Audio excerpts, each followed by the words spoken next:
Tahun 1987, di sebuah desa di pinggiran kota yang sejuk. Saat itu umurku 9 tahun. Masa kecil yang dipenuhi petualangan yang menyenangkan, berhadapan dengan alam yang masih bersahabat. Belum tersentuh teknologi, hanya bermain lumpur, bermain di derasnya sungai yang jernih, dan memanjat pohon kelengkeng sambil makan batang-batang tebu yang manis. Beda dengan anak sekarang yang sibuk dengan game dan TikTok, menghabiskan hari dengan mabar Mobile Legends.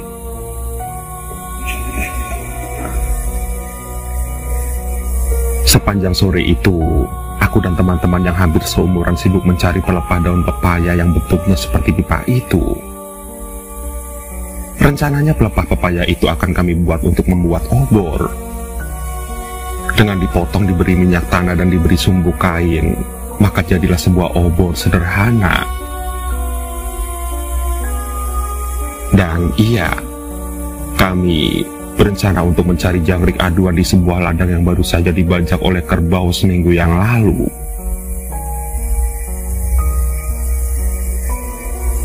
Jangkrik aduan saat itu mahal, dan kalaupun harus beli, kami harus ke kota yang lumayan jauh. Sementara jangkrik yang dijual di depan sekolahan biasanya kecil-kecil.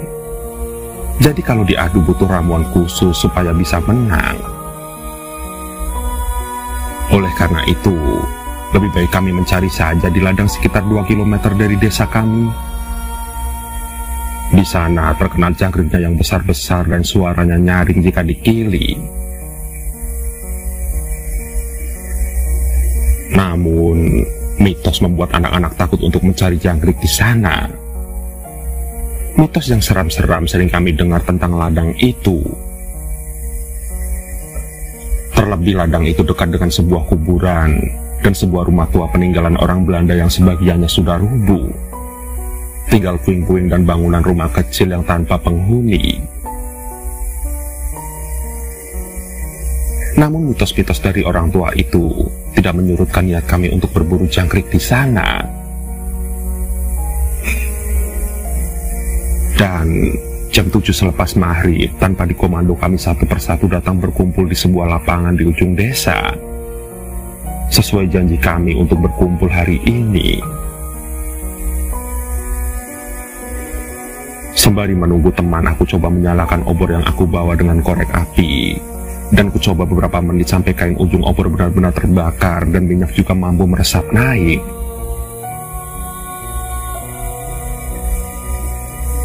Oh ya, Supati temanku tidak membawa obor tetapi membawa senter. Sebenarnya aku mempunyai senter tetapi tidak mampu membeli baterainya karena saat itu baterai tergolong barang yang mahal. Bahkan kadang baterai aku jemur di bawah terik matahari dan senter bisa kembali menyala. Tetapi beberapa waktu ini baterai sudah benar-benar tidak bisa dipakai. Meskipun sudah dijemur beberapa waktu, tetap saja tidak ada listriknya. Dan daripada beli baterai baru, mending pakai obor minyak tanah tanpa biaya, tinggal ambil minyak tanah milik emak.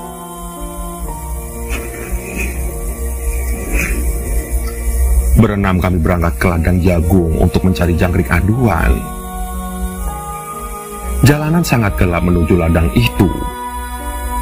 Sebuah jalanan setapak menembus kebun kopi dan kelengkeng. Sangat gelap. Obor yang kami bawa justru membuat mata kami silau dan jangkauan pandangan mata kami jadi terbatas, paling sekitar 5 meter ke depan.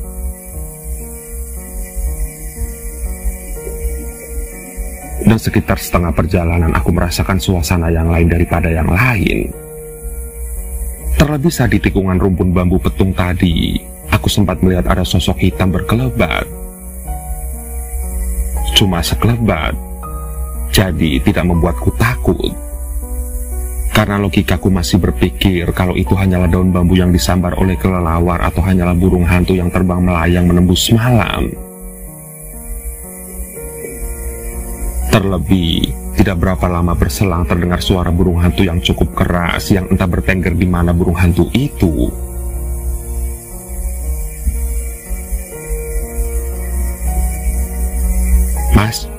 Ayo pulang saja, aku takut mas, kata Radit yang tiba-tiba merengek karena takut mendengar suara burung hantu. Bos, halah, diam Dit, kamu itu loh penakut. Tahu gini kamu tadi nggak usah ikut, jawab Amin sambil memukul pelan kepala Radit. Amin adalah anak tertua saat itu, umurnya 12 tahun.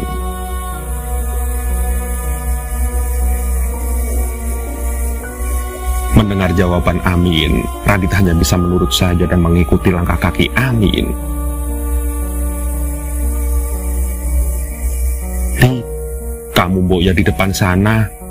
Sentermu bisa untuk menerangi jalanan yang kita lewati. Jalanannya soalnya terlalu gelap loh, kata Amin menyuruh Pardi untuk maju ke barisan paling depan. Enggak ah, ini senterku bawa kalau mau. Ngeri aku takut kalau di depan, jawab Pardi seraya menyerahkan senter yang di tangannya kepada Amin.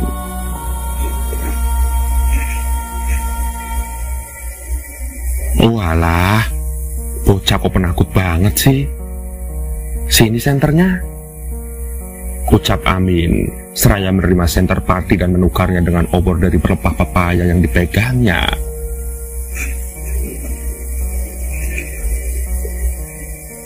Lampu senter menembus gelapnya malam, menembus kebun dengan banyaknya pohon yang beraneka macam. Jalanan setapak itu akhirnya mulai sampai di sebuah jalan yang lebar, dan jalan itu adalah jalan ke makam.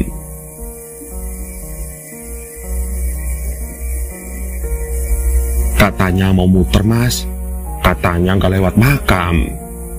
Kok ini lewat makam? Protes Radit. Kamu itu ya, protes saja. Sudah diam.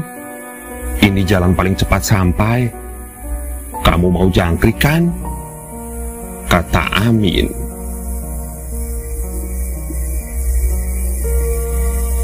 Ya maulah, tapi kok ngeri banget ya ini. Kayaknya mending siang aja deh nyarinya.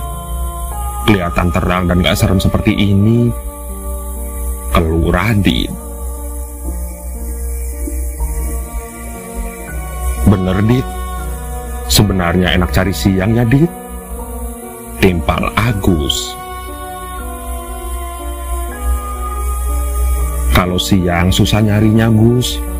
Kalau siang harus bongkar tanah bekas bajak, harus membuka bongkahan tanah satu persatu.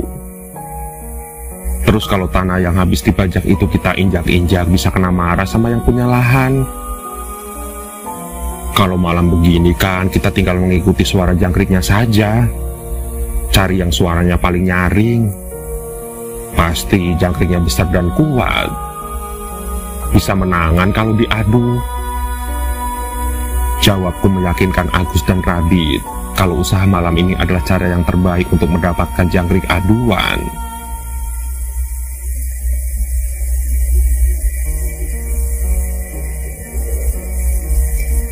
Kami semua hening saat melintas di pinggiran makam itu. Terlihat batu-batu nisan berdiri tegak menampakkan bayangan hitam berjajar di antara pohon-pohon Kamboja dan pohon beringin besar yang menaungi hampir keseluruhan makam. Dalam hatiku pun ada sedikit rasa takut dan ngeri, tapi rasa itu kalah karena ada teman-temanku yang menemani. Walau aku yakin juga kalau teman-temanku juga merasakan hal yang sama, yaitu rasa takut dan ngeri.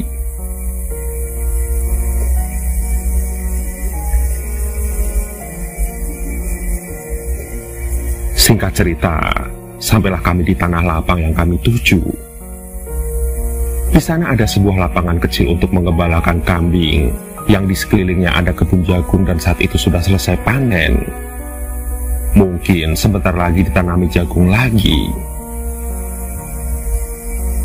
Dan benar juga, terdengar suara jangkrik saut menyaut seperti konser orkestra jangkrik. Sontak, rasa takut kami tiba-tiba hilang oleh rasa senang menyaksikan begitu banyaknya suara jangkrik yang berderi.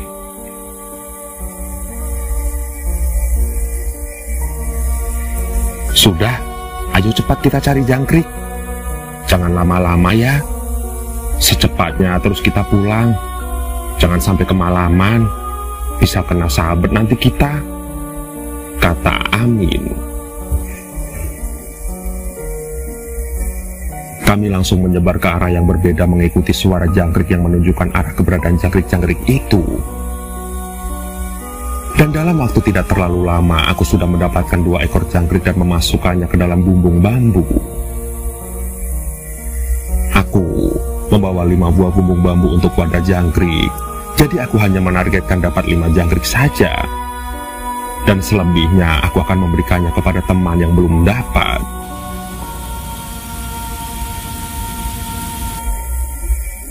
Wih, mantap. Jangkrik ini suaranya kencang sekali. Jangkrik jagoan ini pasti. Aku mengikuti suara jangkrik yang satu ini. Suaranya nyaring sekali. Dan dengan mengendap-endap, aku semakin dekat dengan arah suara jangkrik itu. Terdengar suara jangkrik itu menjauh sekitar 10 langkah di depan. Aku mendekatinya lagi dengan sehati-hati mungkin. Jangan sampai jangkrik itu tahu kalau ada orang yang mendekatinya sehingga berhenti berbunyi dan tentunya akan susah mencari keberadaan jangkrik itu. Semakin dekat dan terus semakin dekat, aku melangkah mendekati suara jangkrik itu. Dan iya, suaranya menjauh lagi. Loh, suaranya kok jauh lagi? Harusnya sudah di sini nih, kata dalam hatiku mulai penasaran. Anehnya, suara di sekeliling seakan-akan menjadi sunyi senyap.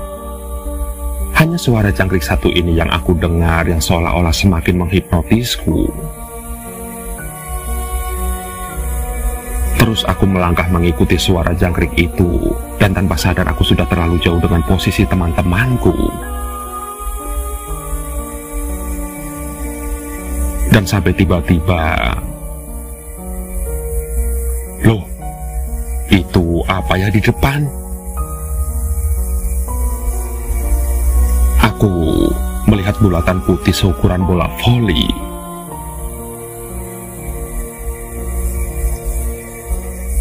Bola apa ya itu? Bola atau jamur?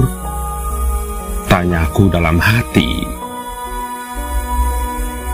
Dan iya, suara jangkrik itu persis dari bulatan putih itu, dan nyaring sekali suaranya. Dan perlahan aku mendekati bulatan itu, sangat perlahan, sehingga tidak menimbulkan suara langkah kaki. Sekitar 10 meter di depan, aku berhenti dan mencoba mengamati benda putih itu. Bulatan putih polos, tidak bercorak apapun. Aku kembali melangkahkan kaki untuk mendekatinya, dan sekitar 3 langkah kakiku melangkah. Suara jangkrik itu berganti menjadi suara tawa. Hah? Suara siapa ini ya? Perasaan gak ada siapa-siapa, batinku. Sontak, aku menghentikan langkahku karena bulatan putih itu mulai memanjang seukuran guling. Aku hanya tertekun, dan kakiku mulai bergetar kesemutan. Bulatan itu bahkan perlahan semakin meninggi, terus meninggi dan terus meninggi semakin tinggi.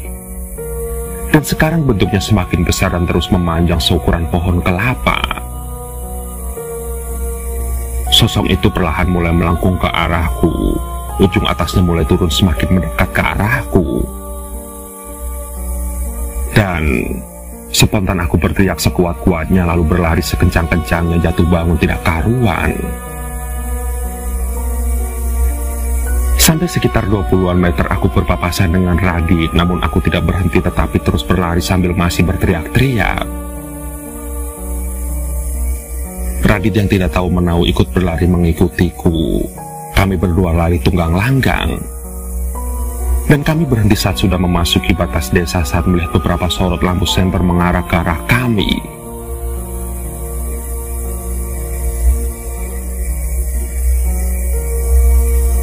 "Pak, tolong Pak," ujarku dengan nafas yang seperti mau berhenti.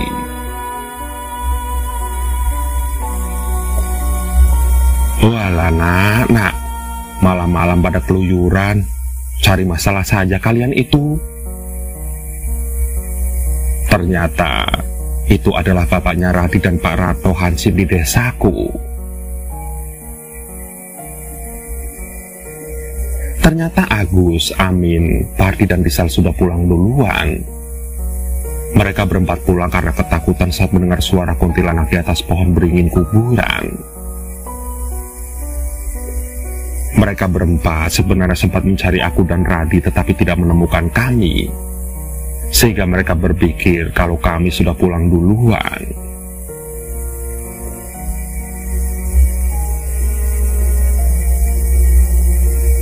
Esok harinya setelah pulang sekolah, aku dan Pardi masih berani datang ke ladang itu.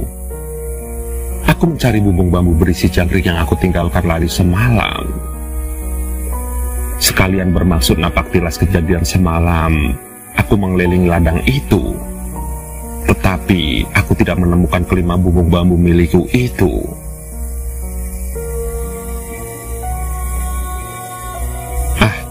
Mungkin sudah ditemukan oleh orang lain. Begitu pikirku. Sekarang yang tersisa hanya lecet-lecet di kakiku karena beberapa kali terjatuh saat lari ketakutan semalam.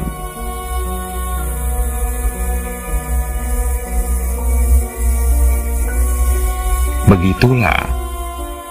Itu adalah kenangan masa kecilku saat berada di kampung. Meskipun saat kejadian itu terasa menyeramkan, tapi kini jika menceritakan kembali itu adalah nostalgia yang indah. Waktu di mana sangat sulit sekali aku untuk mendapatkannya kembali.